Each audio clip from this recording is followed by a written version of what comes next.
In the States, I think just because there's been so much repressed rage for years over police brutality and systematic racism, when it exploded really fast. I mean, we were on the third day into the protest. The third precinct police station in Minneapolis has been set on fire. 2 days after that, I was in LA and, police vehicles were getting torched. What's been a little bit reassuring is that the movement seemed to have calmed down and really, there's been a really high emphasis on remaining peaceful. Okay, what's up, y'all? Today we got Bing Guan. He's a photojournalist from New York and right now been covering the U.S. protests.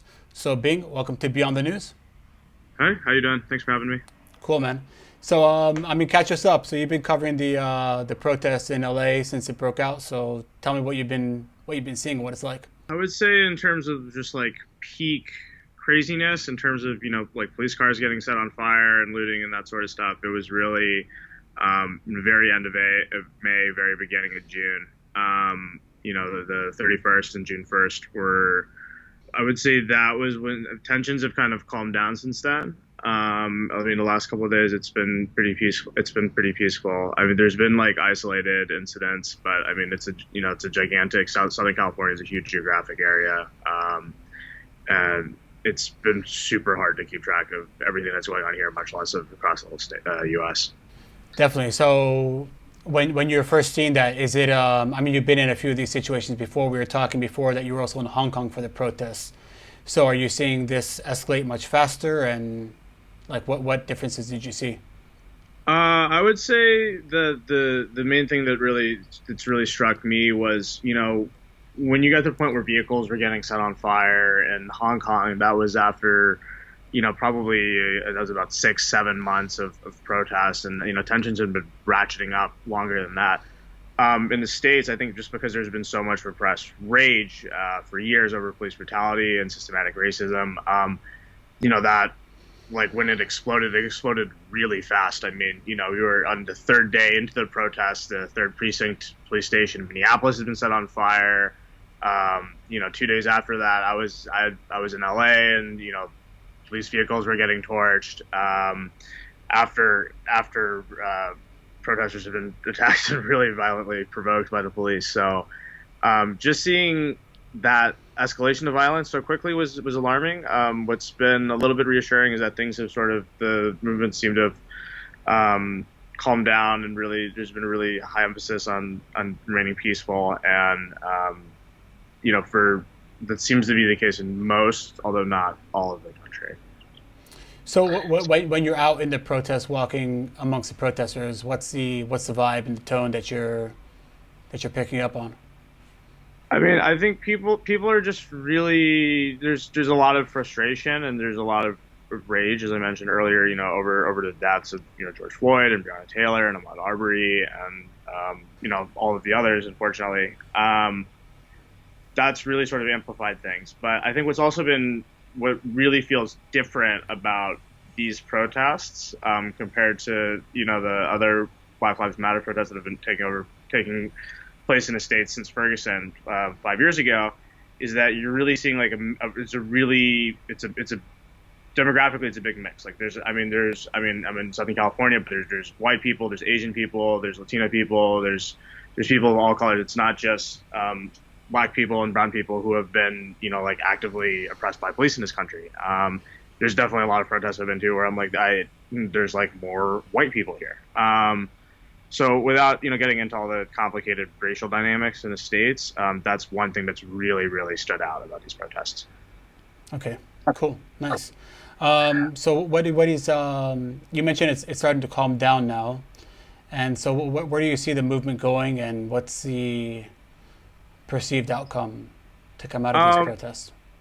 I mean, it goes as far as you want it to go, honestly. But I mean, I think the biggest development today, anyways, was that a veto-proof majority on the Minneapolis City Council voted to abolish, not just defund, the city's police department and to move towards other community initiatives as a replacement. And that's what I think a lot. If you're on American social media right now, Instagram, TikTok, Twitter. I mean, a lot of people, it's defund the police, it's defund the police, it's defund the police, because the budgets are so insanely bloated. I think the annual policing budget in the U.S. is something like $115 billion a year, when the CDC is like $3 billion, I think.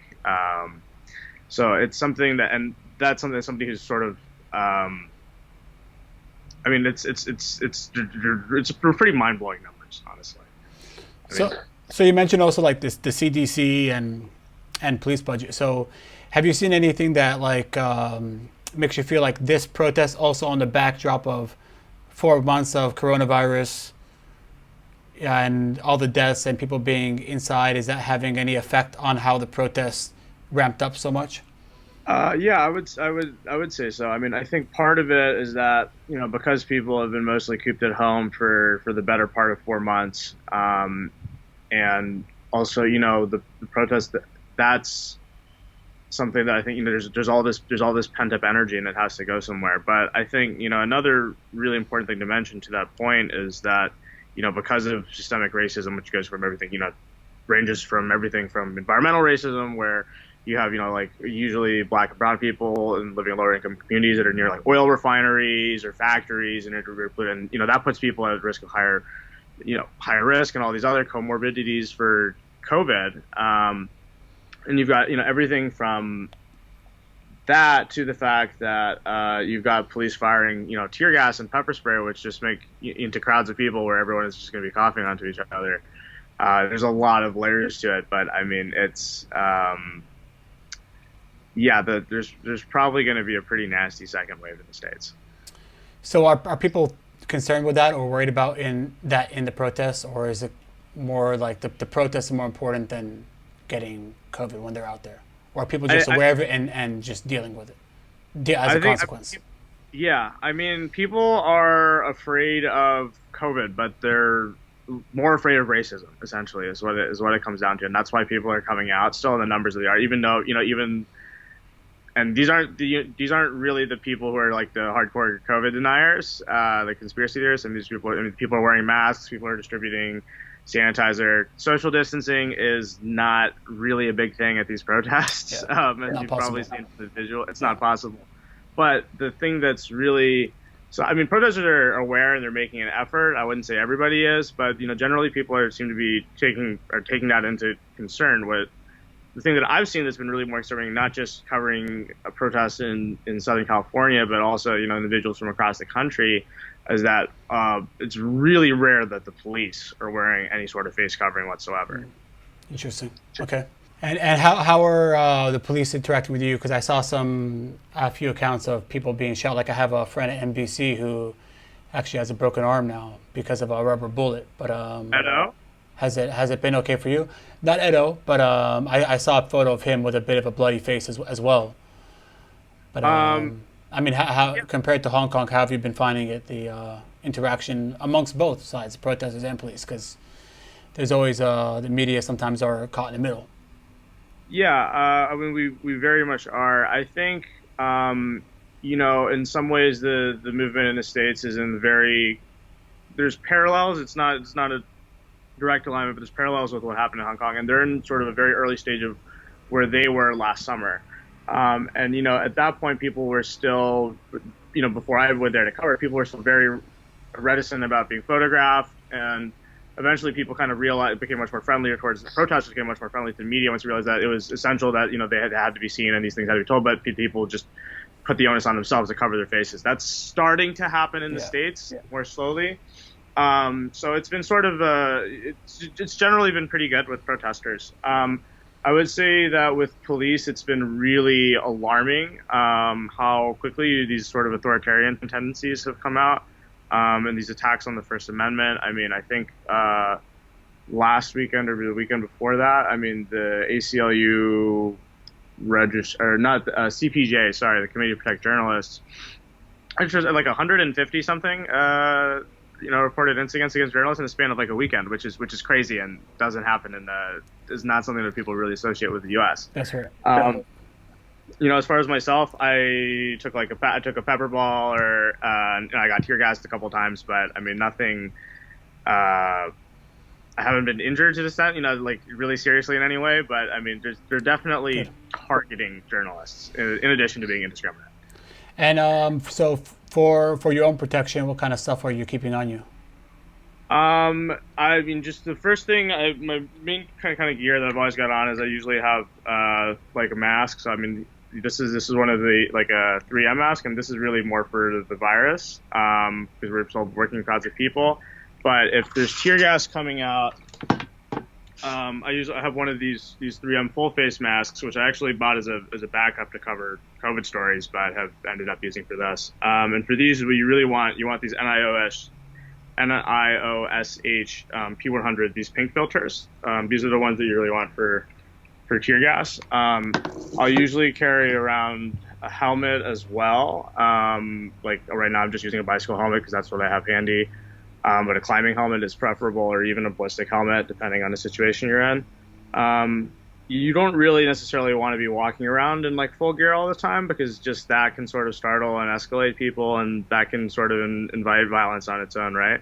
So usually it's helpful to keep these things like stashed in a small backpack or something, and well before anything like happens, but when things are starting to tense and when the tension's ratcheting up, you can take it out and clip it to your backpack, and then you're ready to go when something kicks off. Cool. Awesome, man. I love that mentality. It's great. So now we're talking about PPE, which is personal protective equipment. And I know you have an initiative to get that to journalists, so maybe you can talk about that initiative. Having been on the tail end of 2 months of police-directed violence at journalists, and when I was covering Hong Kong, I know like very acutely that you need to have PPE to cover these things safely. You really can't work without it. And given that these aren't things that even like a lot of veteran journalists will necessarily have around because they're not typically covering civil unrest, which people I really am talking to a lot of black colleagues and friends of mine. I realized there's this huge need for PPE, and initially we thought that maybe this would be trying to put together kits for people, and realized it would be easier to just get cash grants and to try to give people some education and knowledge, and just like here's some best practices. What do you need? Like people know their own needs the best, right? So we figured let's just try to get everybody like $400.